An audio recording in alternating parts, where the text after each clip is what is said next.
Assalamu alaikum wa rahmatullahi wa barakatuhu. So continuing on with this lesson, which I wouldn't say an in-depth study of Aqeedah, because we still going over a basic level. So we doing Aqeedah, the first pillar, Tawheed, along with some other little things intertwined, and the importance of studying Aqeedah, the benefits of studying Aqeedah, and the ill effects of not learning and studying the proper Aqeedah. So we'll continue on with where we left off, and where we left off was with what are some of the ill effects of not learning or studying Aqeedah. So of course, the first thing was a miserable life, where we don't want to get confused with a good life as having material. What you have, the type of job that you have, your clothes, your cars, your home. Because like we stated, there's billionaires that's miserable. You know, people with the fine, what they consider to be the finest things in life, that's miserable. And then you have people who that's extremely meek. They have very meager accommodations, like as far as life, and they are extremely happy. So there's a miserable life, a life filled with worries, just worried about everything, and especially just worried about things falling down, falling apart. You know, as far as like, if I lose this job, what am I going to do? You know, just different things like that. Just a life filled with worries and anxiety. Now, why would Aqeedah make a difference in this? Because one thing about having a correct Aqeedah and understanding this deen properly, you know, it's really a alhamdulillah for everything. And then, you know, there's qadr of Allah ma sha fa'al, where when things befall you, then you're going to know that you failed some type of test. A lot of us don't look at it as we being punished by Allah. We not getting what our hands earned.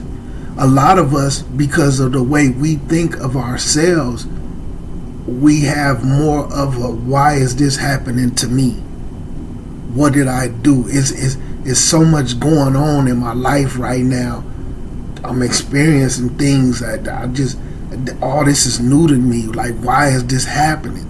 And sometimes it's due to because of how highly we think of ourselves, you know. So when things start going on, we just can't fathom it. You know what I'm saying? But the correct Aqeedah will have you looking more at yourself in a different light. You understand? And we know that things is the qadr of Allah. We know that when we do certain things, there's going to be punishment for it. And knowing it, and I'll say we know it because we have the knowledge of it. Like we are aware of it. But when we don't have it in our implementation of our daily lives, we don't really realize it when things start happening. So there's also confusion while rarely experiencing inner peace, tranquility and calmness in one's heart, mind, soul, and body. And then one of the ill effects of not learning or studying the correct Aqeedah, it leads to selfishness and only thinking about oneself. And by me being a wakil and dealing with marriages, one thing that I see a lot, and may have possibly involved myself in it, is when you see two people married, but both of them is in it trying to win. Like the amount of women that I've helped get through or get married or help solve their marriage. And I'm saying women, not saying that men don't do it, but men don't.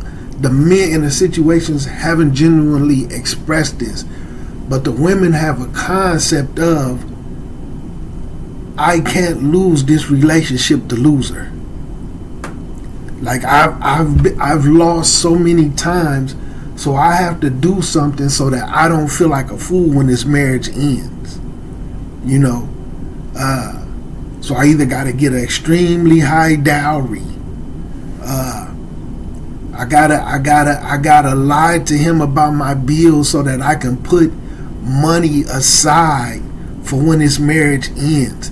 You know, this is a selfish mentality, because with your mindset, with an exit plan going in, how committed to you, how committed to the marriage are you, and how committed to making the marriage work are you? And in some instances, people have to get to know each other on the fly. Y'all got to get in the home. Y'all got to learn each other's ways. You got to learn each other's moods. And then some people already have an exit plan. You know what I'm saying? And then, some brothers, sometimes it's a come up. I'm trying to come up, but two people coming into a marriage, man, with selfish ideas, so not having the correct Aqeedah and studying and learning Aqeedah, it leads to selfishness and only truly thinking about one's own self. Like another thing that I see, sometimes when a male generally does everything for itself, as far as what's considered what women should do, like cooking, laundry. Sometimes when I see these type of brothers and the woman technically really doesn't do anything for their husband, the marriage generally doesn't work, as far as, because her mindset is, I'm not going to do anything for him, but I expect him to do everything that I want. And if he don't do what I want, I'm upset. But you don't do anything for him. But sometimes when we come to the dunya, when we come from the dunya, we have a attach everything to sex mentality. So because I'm having sex with this person, he owes me. You know what I'm saying? I don't need to do anything for him because I'm having sex with him. So I give him sex, so he need to do, so I don't have to be nice to him. I don't have to do anything. He do everything for himself, It's a real selfish situation, man. So it also leads to corruption of a society and the communities. You'll start to see when people don't really study or have a correct Aqeedah, and they trying to start Islamic communities, you will see a lot of corruption. You will see a lot of mujrimuns, a lot of criminals, Islamic criminals, as well as criminals in the society, trying to do right by this community. And like one of the corruptive things that I see also from dealing with the Muslims, and being a wakil, dealing with people who imams of masjids, who kind of leaderish in the community, and we have conversations, and people who deal with classes, and we live in different cities. One thing we'll see is, okay, because this is a form of corruption, and corruption leads to corruption. So you will have, let's say, somebody wants to get married, or somebody wants to get a job. So they might be like, okay, this marriage process, I want to do this right this time so that my marriage is right, right? I want to talk to her wakil. I want to follow the process. I want to move at their pace. I want to do it right. But outside of that process, you're drinking, you're dealing with intoxicants, you just have a corrupt lifestyle outside of that. You're negligent in your salats, right? You don't do no fasting, ain't made no istikhara, right? So you corrupt outside of that. You don't do anything that's extra. You're not doing no extra prayers. Then if you is doing it, it's only because you want this situation to work. So it's not I'm doing this out of sincerity to Allah and His deen. I'm doing it because I want this job or I want this marriage. Right? So you're not doing any of the extras. You're not doing no real zakat. Things of this nature. But I'm going to follow this process because I want it to work. But not realize that your lifestyle is corrupt outside of that. Even with some on the aspect of the sisters who do the same, but they're really not taking care of and nurturing their deen, but they want Allah to make this situation work and give them this marriage or give them this job or give them this promotion or help them get this business. So I'm going to do this process right because I really want it. And I want Allah to bless me with it, but your lifestyle is 70% corrupt. Your Islamic life is 70% corrupt. But this process, I'm going to do it right. Like Allah don't see everything else. Like I said, this is a form of corruption of the deen. And sometimes when we talk to other Muslims, we give them the advice that we're taking. Just like how I said, some people will neglect all their Islamic studies. They'll neglect all of their prayers. They'll neglect their fast. And they'll neglect everything that the deen tells them to do. But when it comes to the dunya, they never late for work. They early for work, but they never early for salat. Right? They'll take any class, they'll take any training, they'll make it to any meeting that involves their job or getting their job. But Islamic class is where it requires more than just listening to somebody talk, where you really have to do some writing and you really have to take some tests and some exams. They'll put it off. This is a form of corruption in your Islamic life. So also, you will start to see suicides. So when it's saying, speaking on society and communities, when you live in a society that isn't based off Aqeedah. So look at the kuffar. Just like recently in the United States where they had the girl who jumped off into the Niagara Falls with her 9-year-old son and like a 3-month-old, 6-month-old with a baby that wasn't even a year old. And she jumps off into Niagara Falls, right? She committed suicide, but she murdered them. So they don't realize how Shaitan tricked them. Whatever their belief system is, their Aqeedah isn't sound. Even if they're non-Muslim. If you're non-Muslim, your Aqeedah definitely isn't sound. But you killed yourself, but you murdered your babies. And you don't get to ask for, you don't get to make Tawbah from that. You understand? Not realizing you got to face the Creator, the Most High, with the sin of not only killing yourself, but murdering your kids. But then a few days later, another woman goes and do the exact same thing that they did. It's just right now they still trying to look to see if she had any kids with her, but right now it just looking like she did it on her own. So it's a lot of suicides. 2 days ago, what was this, Monday? Yesterday morning, sometimes in the AM,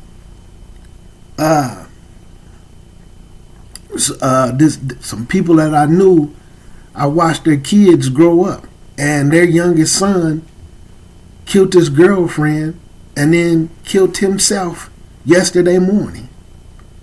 You know what I'm saying? So again, not having that mindset, and I'm not trying to condemn them, but you're finna go face the creator of everything with a murder.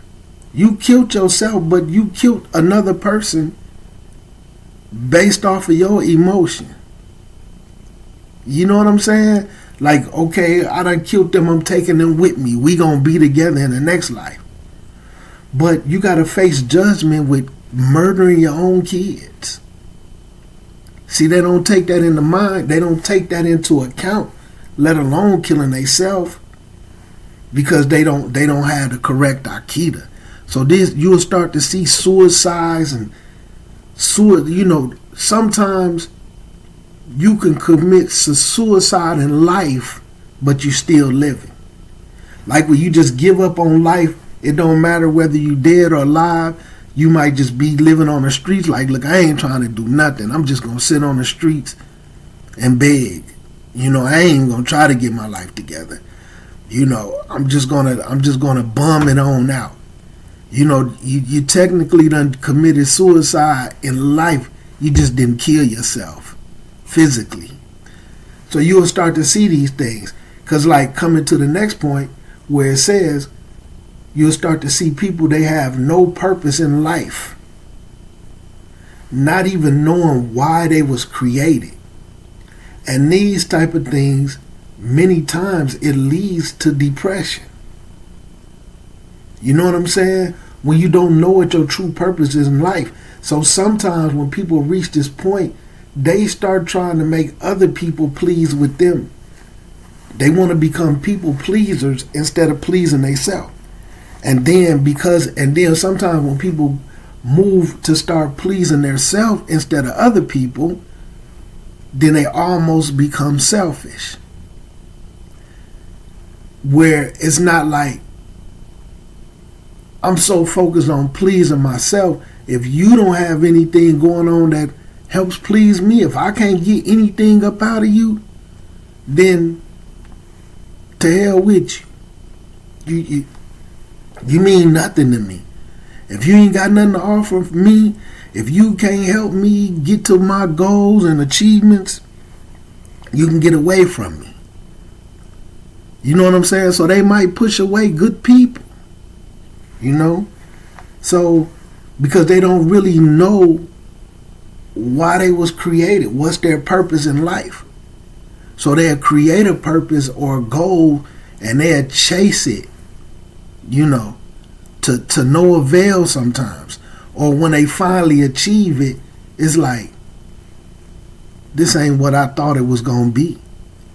Like, I done did all this and it really don't matter. It don't make me feel any better. So they fall right back into those forms of depression.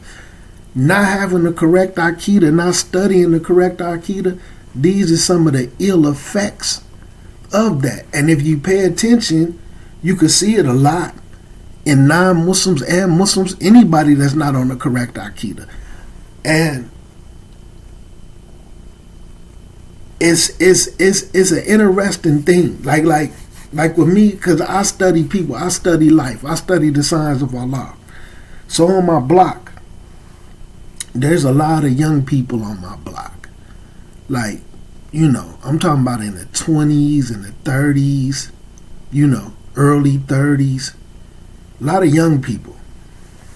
But they all live like they live like older people. They don't do nothing. They don't have no company. You know what I'm saying? They just don't do nothing. the ones who work, they'll go to work, come home, they don't even really sit on a porch, and then like the people who sit on a porch and relax, they be, middle 40s, 50s, 60s, 70s. You'll see like the older, but it'd be a few people in their middle 40s. They'll come out, sit on a porch and relax, on nice days. It's because they can't find a purpose. It's strange, what I'm saying? Because especially with how I came up, we was active as early 20s, early 30s, like extremely active. It may have been in the streets, but just seeing the decline in society, the decline in the mental states, But I'm able to tie it to Islam and the neglect that the people have for this deen, Kufar, even Muslims. So it's way out. So now we're gonna discuss the hadith of iftirak, and then we'll move forward to the Aqeedah class. So in the hadith of iftirak, because this is a reality that we're gonna have to accept, and it need to be instilled in us heavily. So the Messenger of Allah sallallahu alaihi wasallam said, the Jews split into 71 sects. The Christians split into 72 sects. So some hadith, some narrators, they reported more, where it says the Jews split. So by me knowing this hadith and the different versions of it, I'm going to add the rest to it as opposed to the one that they got written down, right? So it said the Jews split into 71 sects, 70 in hell, and then 1 sect in Jannah. The Christians split into 72 sects, 71 in hell, 1 sect for Jannah. And then I swear by the one whose hand my soul is in, this ummah, the Muslim ummah, will split into 73 sects. 73 to the hellfire. Stock for the law. One of them in paradise, and 72 will be in the hellfire. When you take 72 towards 1, that means majority. So let's say it's safe to say 1 out of 72 Muslims, just to put it in a ratio, 1 out of every 72 Muslims is going to go to Jannah. They're on the path to Jannah. Okay? So why one has to look at this? Because you truly have to be careful of the Muslims that you're next to. And a lot of us put too much emphasis on, I'm around people who call themselves Muslim. And if you one person and you around 72 Muslims, this any of us, you one person and you around 72 corrupt Muslims, what's the chances of you fixing all 72 of them, as opposed to the group of what they're on and they're the majority of them corrupting you? Because when you know more about the deen and you know the Aqeedah, if these is 72 and they're on that path to the hellfire, while Allah is leaving them up on what they have chosen, leaving them up on that misguidance, no one can guide them but Allah. No one is going to be able to help them but Allah. And if they're not going to make the changes by taking those steps towards Allah, to where Allah will remove that corruption from their heart, where they make tawbah and they start to practice this deen, and they know that the purpose of their life is that they was created to worship Allah and Allah alone, you can't fix them. You may be able to get them to gather up on something that they want to do, like a barbecue, get together and eat some food and talk about a bunch of foolishness. You understand? So some of us have to learn how to keep that in mind. If Allah not fixing them, you're not going to do it. So it was said to the Rasul, who is that saved sect? The Rasul Allah sallallahu alayhi wa sallam replied, it's the Jama'ah. It's the main group, right? It's the ones who are up on what I and my companions are up on. That don't mean they call themselves that group, the Sunnis, because it's obvious they are the Sunnis. And because they was the Salaf, the ones who follow them, they refer to themselves as Salafis, but they might not be up on exactly what they are up on. I know a lot of people who call themselves Sunni, but they don't really know nothing about the Sunnah for real. I'm not trying to be disrespectful, and I put emphasis on this.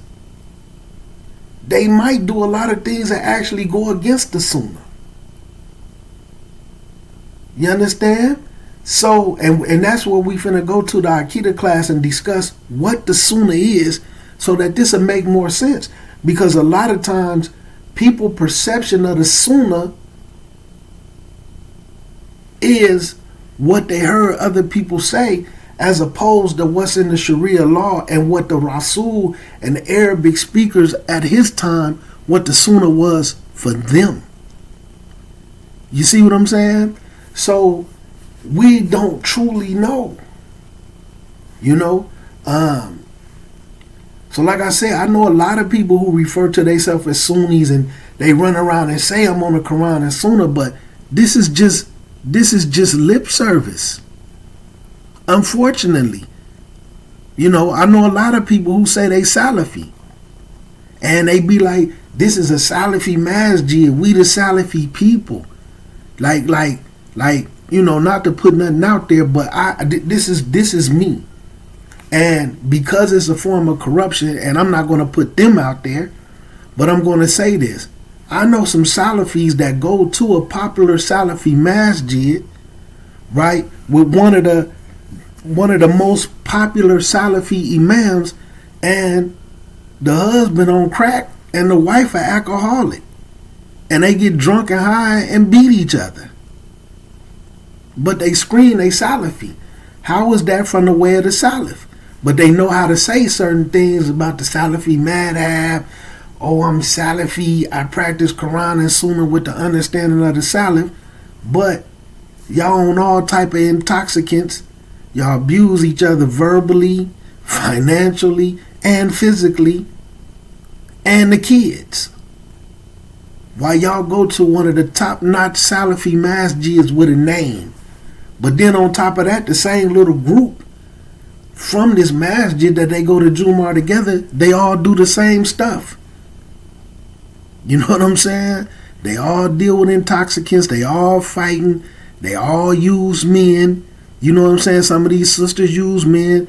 These brothers using these sisters and dealing with kafirs on the outside. It's just a whole bunch of stuff. How is that the way of the Salaf? So I'm only mentioning that not to put their sins, you know what I'm saying? But like I say, everybody in that particular city knows this of them. So it ain't like these is secrets. But my point is, I know some people who refer to themselves as Salafi but don't know how to be it. I know people who refer to themselves as Sunnis but they don't know how to be it. Don't even really know what it is. It's lip service. You understand? So let's go up to let's switch to this other class real quick. Alhamdulillah.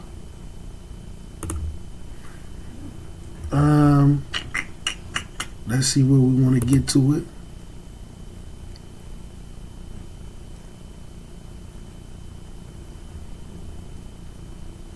One moment.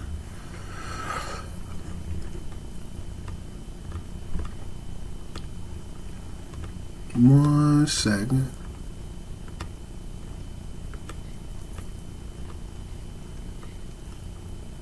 Alright. So back to the Aqeedah class, right? So y'all go to page 33, right? Lesson number 33. Stock for the lie. This is lesson 2, but page 33. The meaning of the Sunnah. So we're not going to start with the homework part first in this case, because we want to get this in. So it starts off of the Aqeedah at Tawheed course. What's the meaning of the Sunnah? So Sunnah in the Arabic language, without any religious context. So when you see somebody put that in the parentheses, or they say Sunnah in Arabic language, it means linguistically, how they use it in everyday conversation, not in Sharia or not in Islam, okay? So this is the linguistic term of Sunnah in the Arabic language, right? So like I remember I did a talk on bid'ah, and I put linguistically and then Sharia law, what it means linguistically and then what it means in the Sharia. So Sunnah also has a different term in the Arabic language. And this is, like I say, sometimes people confuse the two. What it means linguistically and what it means in the Sharia. So Sunnah, linguistically, without any religious context, means a way or method that can have two states, either good or bad, okay? Linguistically.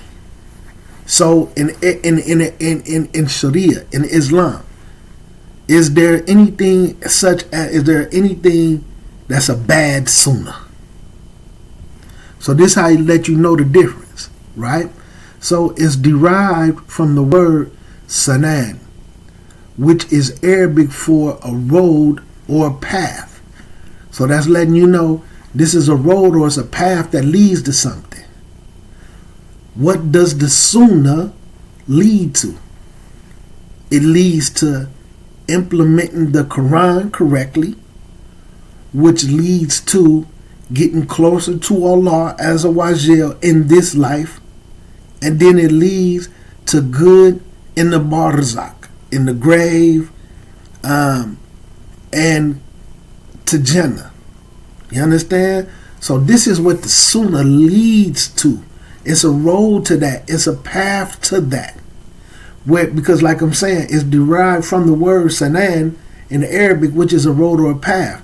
So you can understand, this give you some concept of why the term Sunnah, but this is still linguistically, but you can understand why it's used in Islam.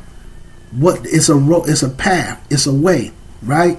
So such meaning is mentioned in the hadith of the Messenger of Allah sallallahu alaihi wasallam, in which he said, whosoever does a good sunnah will get the reward for it and the reward of others who follow them in doing the same thing until the day of judgment.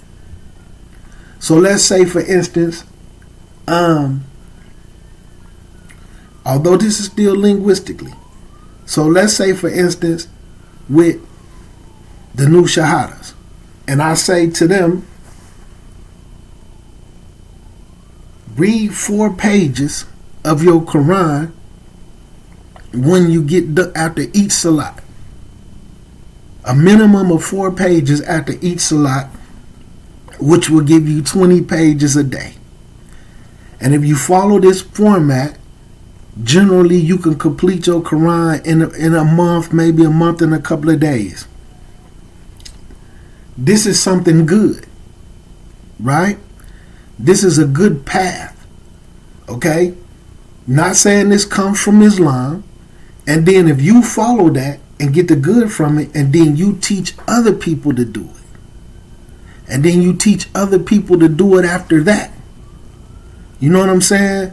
And the scholars who I heard it from, which they didn't say 4 or 5 pages, they was explaining how some of the people from the days of the Rasul and them who was finishing the Quran twice a week. You know what I'm saying? 2 times in a week. And it was showing how they did it, how they would read and recite, or they would do like a juz after each salat. So so they basically doing 5 juz per day. And then it's 30 juz to do the whole Quran. So if you look at that, 5 juz a day, it only takes you 6 days to do the whole Quran. So I derive from that, break it down into 4 pages after each salat to make it easy on yourself. You know what I'm saying? So, but this is something good. And if they teach other people to do it, then we all will get the reward from everybody that does it. So as the hadith continues, and whosoever does a bad sunnah, right? So we know from the sunnah of Rasulullah sallallahu alaihi wasallam,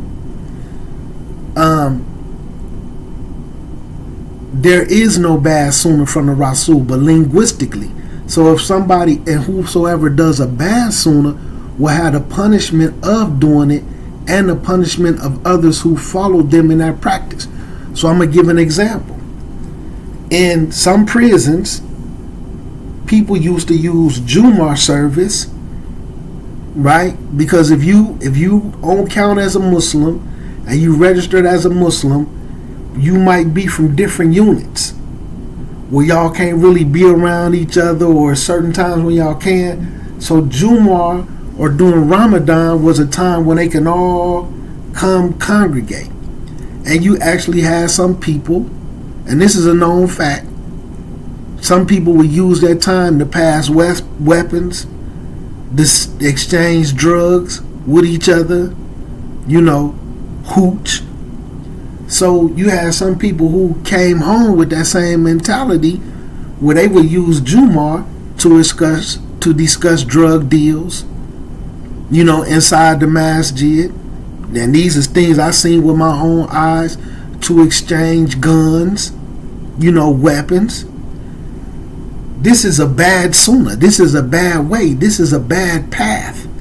So whoever you learned it from in prison, they're going to get the punishment of showing it to you.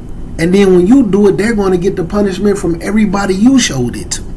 And then when you come home to the world and then you start to introduce this to other Muslims, where they using Jumu'ah as a form of congregation to discuss dope deals, or have the drugs off in the car and exchange the money inside the masjid and then go outside and exchange the drugs.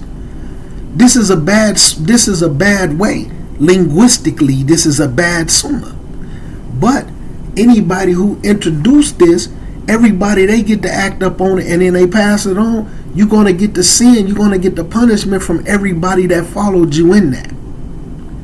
And that's just to name a small thing. Another thing, a particular individual who had a girlfriend for over 10 years. And the reason why I say over 10 years, because they tried to dupe the people talking about it was a common law marriage. Okay? Because they've been together for 10 years, it's a common law marriage. Especially when it takes 5 minutes to get married in Islam. 5 minutes to get married in Islam. But when people talk to them about it, their whole concept was, as long as I'm tablighin this sister, it's permissible for her to be my girlfriend. I'm giving her dawah. Perhaps one day she may be one of the best Muslims to ever face this earth. Never became Muslim. Never became Muslim. Okay? Never became Muslim. But when they said this, I seen every last one of these cats go get a girlfriend. Sometimes they'll bring an Islamic ruling in talking about it's permissible for me to have 4 girlfriends. So now they got all these girlfriends, not to mention all the stuff that they doing. Y'all done introduced a bad sunnah. So the person who gave them that little so-called ruling and had them acting up on it, and then they teach it to other people, they going to be up on the punishment of those things, and they going to get a piece of it for everything that they teach people.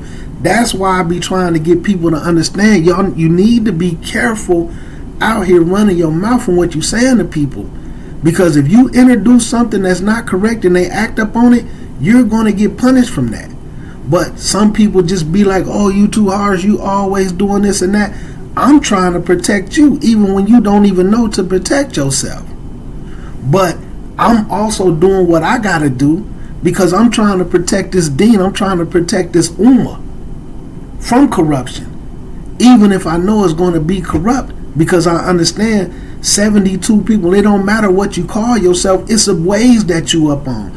If you're not up on the ways of what the Rasul and his companions was up on, whether you call yourself Salafi, whether you call yourself Sunnah, but you had the ways and the actions of the 72s, then you own that.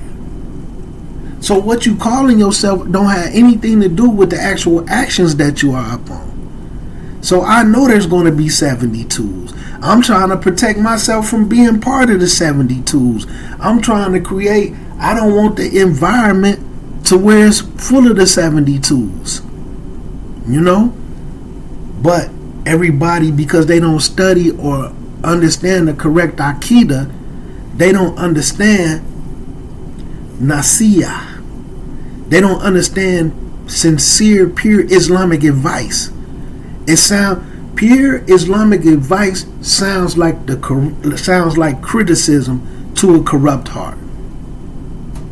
And corruption sounds like good advice to a corrupt heart. You understand? So some people only understand corruption. Why? Because they toxic.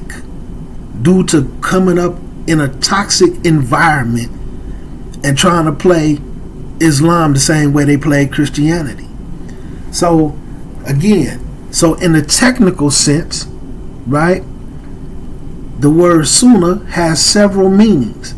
In Hadith terminology, it denotes any saying, any action, any approval, or attribute, whether physical or moral, ascribed to the Prophet.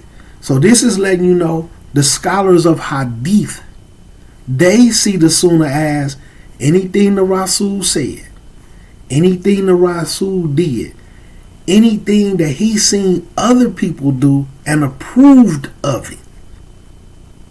He didn't have any problem with it. He didn't correct them. So he seen some other Muslims do something and he approved of it. That's also Sunnah, right? Or anything that was attributed to him, like the people didn't see him, but his wife said, this is what he did at night. This is what he did when he came in the house after Jum'ah. You know what I'm saying? His daughter, I was with my dad and he did this and that. So these are things that was attributed to him, right? So these is also a Sunnah. Whether it was something, a physical action, or it was from his morals and character that had been ascribed to the Rasulullah sallallahu alaihi wasallam. So the scholars of our hadiths all see this as Sunnah. So also it includes whether it was before or after the beginning of his prophethood, right? This meaning is used and applied in the usage of the hadith scholars. So this is so now y'all going to see, like I did a talk not too long ago, how the scholars of usul, the scholars of fiqh, and the scholars of hadith, they don't all see the Sunnah as the exact same thing. So due to that, sometimes when they issue rulings on things as praying with your hands below your navel and other or by your side, sometimes it's because they don't agree on what the Sunnah is. You understand? So, alhamdulillah. So let me continue. So in the terminology of usul, so this is the scholars of usul. Some of them call it usul of fiqh or principles of jurisprudence, because sometimes some people usul starts with the four madhabs. So they're going to use their rulings based off of the four madhabs as opposed to Quran, Hadith, and Sirah and Sahaba. You understand? So that's why I say there's fiqh of the madhabs, and then there's fiqh of Quran, Sunnah, Sirah, and Ijma'. Okay? So when it's saying usul of fiqh or principles of jurisprudence, not in all cases, but generally, it's from the madhabs, generally speaking. So like it says, in the terminology of usul al-fiqh or principles of jurisprudence, sunnah denotes a saying, action, or approval related from the Prophet or being issued from him other than the Quran. So for them, now this is why this is important. In the Quran, you don't see having a beard. So that's what they consider to be a sunnah. Right? Because you can find wudu. Now this is a beautiful thing. So when you had the pillars of wudu in the Quran. You had the pillars of salat, because you have standing, bowing, kneeling, and prostration.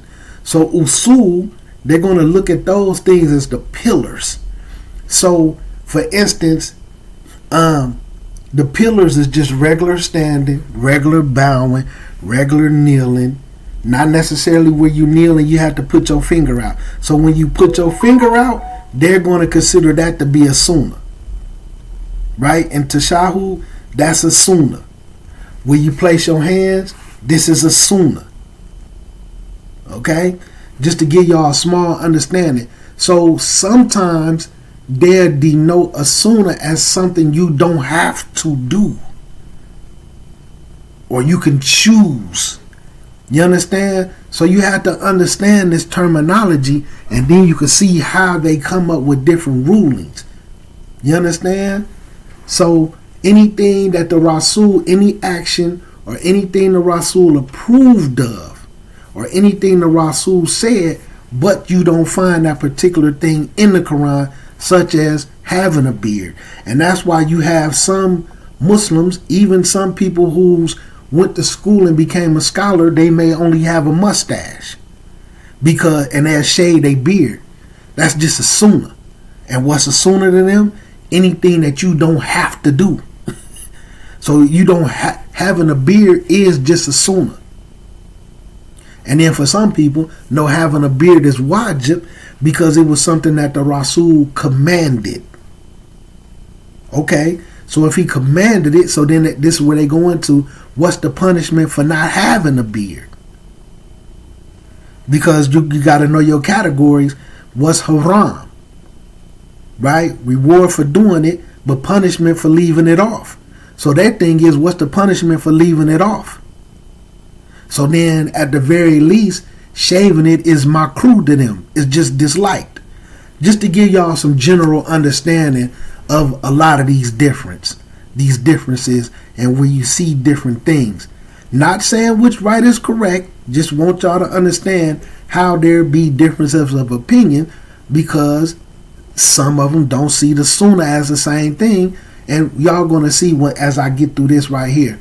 So in the terminology of fiqh or jurisprudence, sunnah denotes whatever is firmly established as is demanded from one in the religion, right?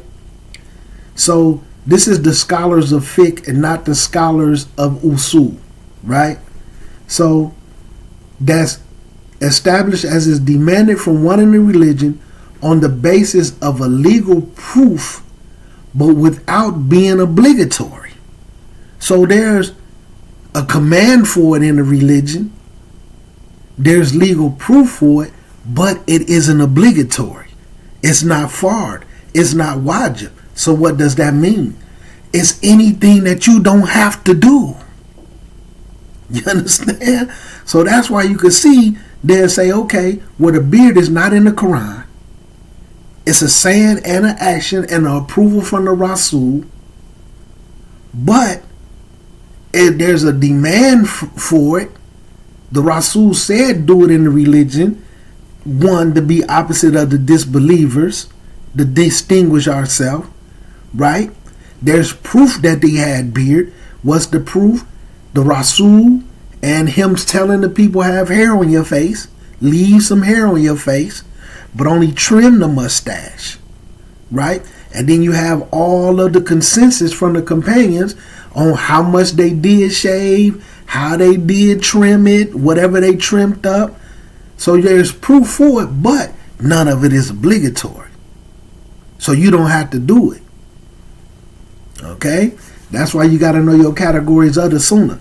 And this is how they come up with different rulings. So, which the continued abandonment of it constitutes disregard, right, of the religion and or sin according to some scholars.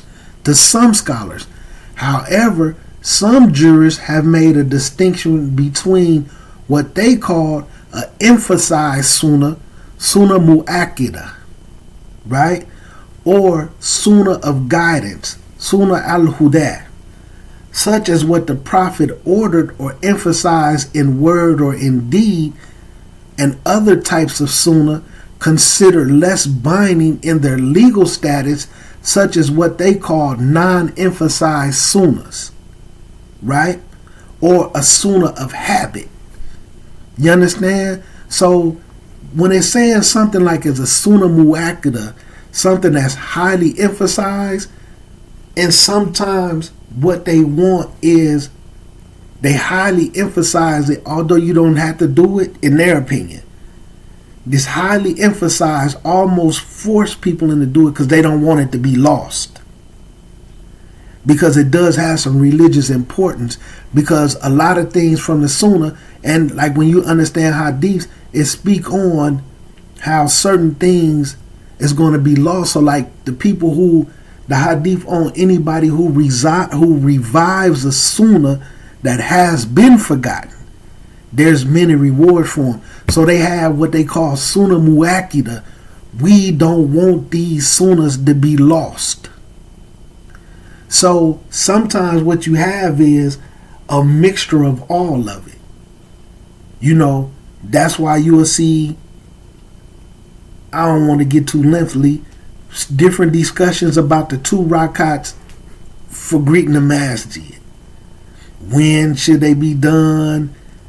Like, one moment, I gotta sneeze, 1 second.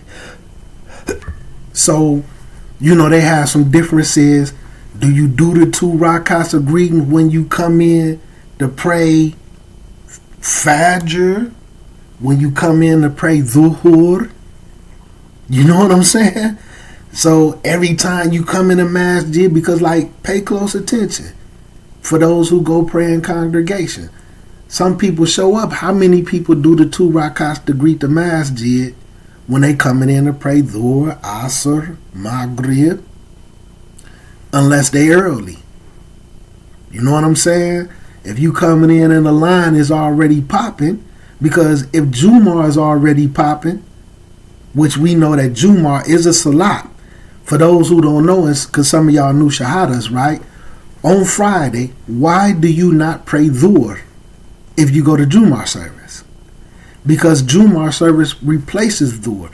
So you have 2 khutbahs, and then you have 2 rakats. So that constitutes 4 rakats. So you're in salat during the speaking. So when people just come to Jum'ah service, right, they come in and the khutbah is already going, they'll do their 2 rakats to greet the masjid. But let's say it's Thursday and they come in for Dhuhr and the salat is already going. Do they join the ranks, or do they do their 2 rakats to greet the masjid first? After they pray that Dhuhr, do they make it up and do the 2 rakats for greeting the masjid? See, these is things that a lot of people never even thought about, but these is issues that come up in Q&As and people who study and they start to learn this. Some people, it never even crossed their mind. Some people like, dang, I never even thought about that till I hear that. Till I just heard it in this video. So So what is it? Is it a Sunnah Mu'akkida? Now, I'm not putting a term on it, but I'm just asking questions. You understand? So, because you have some people who somebody might come in and it may not be Jumar and it may not be this. And they'll get on them. We your 2 rakats to greet the masjid. We don't do bid'ah. We don't do this and that. But then let's say they coming in for Maghrib. And they calling it down and lining up. And then they don't greet the masjid with 2 rakats. But do you have to at that point? You understand? So knowing rulings and knowing different things and then understanding some people might have differences of opinion on it because they don't all agree on exactly what the Sunnah is. Alright? So you have to know this stuff. This is why this stuff is important so that you can stick to what's pure. So, and by people who haven't really been to school or people who not of knowledge, they'll mix it all up into one ball and just be like, oh, well, I'm a Sunni. Okay, what's the Sunnah to you? They might have a mixture of different things. So let me get through this so we can wrap it up, right? So the above meaning of Sunnah are used as a distinguishing ruling as related to the other 4 of the 5 legal categories for human actions, which is fard, which fard and wajib is the same thing, right? Then Sunnah, well, they put it as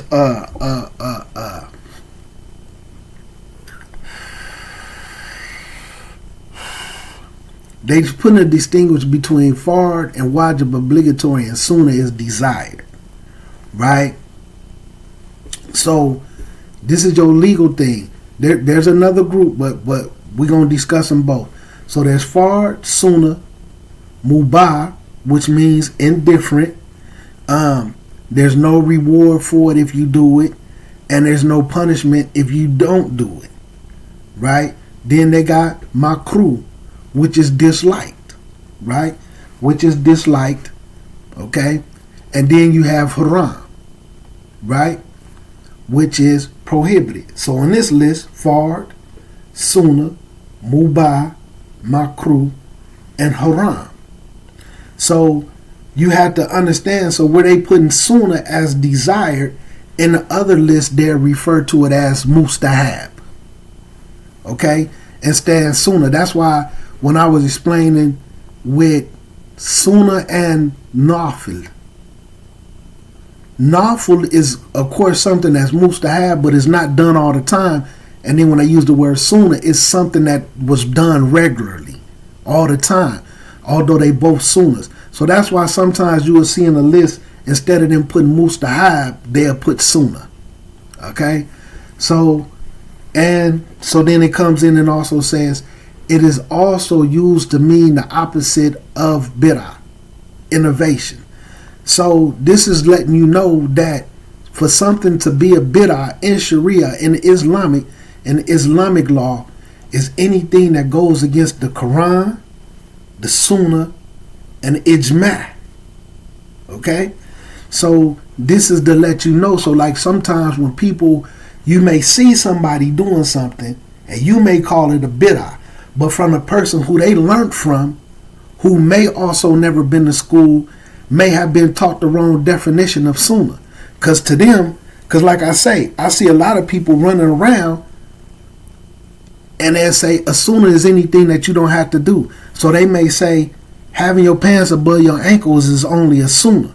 So you don't have to do it, but not realizing there's a punishment that comes with that. Having a beard is just a Sunnah. You don't have to do it. So they may be under a different ruling. So technically, sometimes it is bid'ah and sometimes it isn't. You just have to know, you have to get down to how they understood it. And then a lot of times it's just people who parroting. This is what I heard, this is what I was taught, this is what my favorite person in jail said, and this is what my big homie from the gang taught me. But being that they are educated, they just mix everything in a big ball. And Some people be driving down, like I said, some people drive down on people who really not on bid'ah, but then they'll stand in a line and pray the wrong direction, which they know is a bid'ah, because they apply some bid'ah to it and force it on the people, but they not doing it for the purposes of ijtihad. You understand? Like, they didn't make the prayer already, and then they just doing that with them as a sunnah. But they doing it for the purposes of figuring out what's to this masjid, who these people are around, how they praying, what's going on with them. They just doing it because, oh, I'm doing it to be a part of the brotherhood. I want to be around. I want to hang with the Muslims. But you driving down on people about bid'ah, and we don't do what the Rasul and them didn't do, but turn around and do what the Rasul and them didn't do, and know it's wrong. See, this is confusion in the deen, although you don't think that you're confused. And like I said, when we talking about the correct Aqeedah, people who don't study and learn the correct Aqeedah, not just in terminology, not in lip service, but actually implementing it, they make hypocrites of themselves. You driving down on people for what we not supposed to do, but then you turn around and do the opposite of it in your own life. You understand? Not realizing this is that confusion that it leads to, where you don't really technically have that type of inner peace because you don't have yaqeen up on your situation. So look, alhamdulillah, we finna wrap it up, man. It's that time. So let me finish this right here. The term sunnah is also called to name a religious ruling that is based on a legal evidence, whether it's from the Quran, whether it's from the Prophet saying, or ijtihad by the companions, which is what? Consensus, ijma, such as the collection of the Quran in one book. Right? Putting the Quran in a book form. Right? Because we could say, the Rasul never did this. The Rasul didn't instruct this. Right? But the companions came together and they did ijtihad. They looked at the rulings. They looked at what was in the Quran. Did it go against Quran? Did it go against the Sunnah to do it? So they looked at all this. Was there a benefit in doing it? Nah, absolutely. Because, and then you can see the qadr of Allah in it. Because for like us in America, where we're not even, one moment. Okay, like I was saying, people in America, Spanish speaking people, we're not in areas where we're learning how to be hafiz in the Quran. Especially with all these deviant groups that's labeled themselves as Muslims, especially for the African Americans who really did more harm to us Islamically, you know, may have helped as blacks as a social class in the dunya. All these 3-4 different groups that label Muslim or Islam to their stuff who really did more harm than good. So we're not becoming Arabic speakers. We're not becoming hafiz of the Quran. Imagine at this time, if we was in the other time, in the time of the Rasul now, you would have had to been forced to learn the Arabic language to get that Quran. You would have been forced to memorize it. Well, I mean, they did have some of it written down to help them get it memorized. You know, it was completely written down before they put it in a book form. And, you know, they just had it in like different folders. Like I got a video called The Science of the Quran, where I go through the whole, I go through the whole entire book. It's like one of my first videos, and it break down everything the way it was done. It's a whole series. I can't tell how many videos this is, but it's a playlist, The Science of the Quran.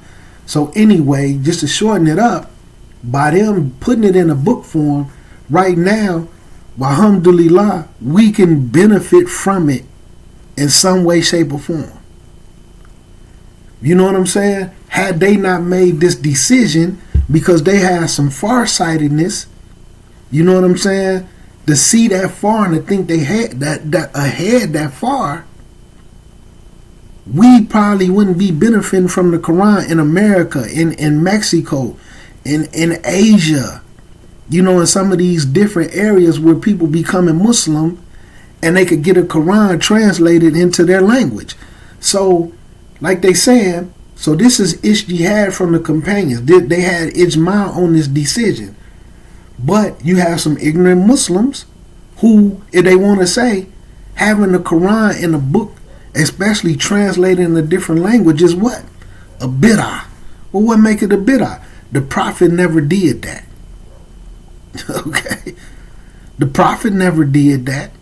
And this is one of the reasons why when they started helping people as the deen was growing and people was coming to Mecca and they were sending people to their areas with a form of the Quran so that they could teach the people, this is why they was collected and burned, because they was mistranslating it, where it was having different meanings. So they came up with, because the qirats, the Quran was revealed in 7 qirats, they came to what was considered to be a standardized version in the Arabic. Okay? So anyway, we won't go too much deeper into that. But like I said, for those who feel like a bid'ah is anything that the Prophet never did, some people could feel like having a Quran in a book where you could walk around with it in an English translation is a bid'ah because the Prophet never did it. Because people don't understand and they pick and choose and want to drive on people. Do that mean that you can't have a Quran because the Prophet never did it? This is why people have to understand ijma of the Salaf as-Salih. Did it go against the Quran? Did it go against the Sunnah, putting it in a book form? Did it benefit and make it easier for the Muslims? So linguistically, is it an innovative issue that made it easier and removed some of the hardship from the people to where right now we could benefit from the Quran because we don't have anybody teaching us Arabic to the point where we can read the Quran and understand it? They'll teach us Alif Ba Ta and the alphabet so that we can read the letters and don't understand a single thing that we saying. You know what I'm saying? Because that's something we can learn in a day. We not sitting around memorizing and becoming hafiz of the Quran. You know what I'm saying? So this is something that benefited the Ummah, having it in one book. You know what I'm saying? And like I say, in one harf. You know what I'm saying? One qirat. So this is a sunnah. You understand? Like I say, man, and like I'm saying, I'm just squeezing all this in. This is extremely basic. This is a kindergarten class on this to help people come to an understanding of these terminologies so you can start to understand why there's differences of opinion, and then why people who don't understand differences of opinion, certain things that they haven't seen or certain things they haven't come across, they automatically label it a bid'ah as, well, the Prophet never said it. The Prophet never did it. But the Prophet never walked around with the Quran as one book. He never instructed the Quran to be put in one book. Do that mean it can't be done? So it just needing to learn these different terminologies because you don't want to be driving down on people when you do some bid'ah. That's illegal bid'ah. You know what I'm saying? So alhamdulillah. So then as we close it, so these differences in looking at the Sunnah are dependent on the faculty of scholars, just like any area of science where definitions vary. So that's why a lot of times, that's why you have to understand what is a person a scholar of when you're going to them with these issues. You understand? Because they're gonna differ. And sometimes you need to go to You need to go to a person of hadith when you asking about hadiths. Not all the time. Because like right now, you can get what's called a dawah degree. And calling people to Islam. You might go ask somebody with a dawah degree a real high, heavy hadith question, and they may try to answer it, as opposed to in having you go deal with somebody who's well-rounded in hadith. And they might not be able to give you the answer the way a person from hadith would. So anyway, let me wrap it up, and then we'll continue. As for the definitions of the Sunnah and terminology of Aqeedah, when there are two uses, that's what we'll continue with, inshallah ta'ala. Assalamu alaikum rahmatullahi wa barakatuhu. Any mistakes I made came from myself and the shaitan. Anything I said that was correct came from Allah Azza wa Jal al-Alim wal-Muqtadir.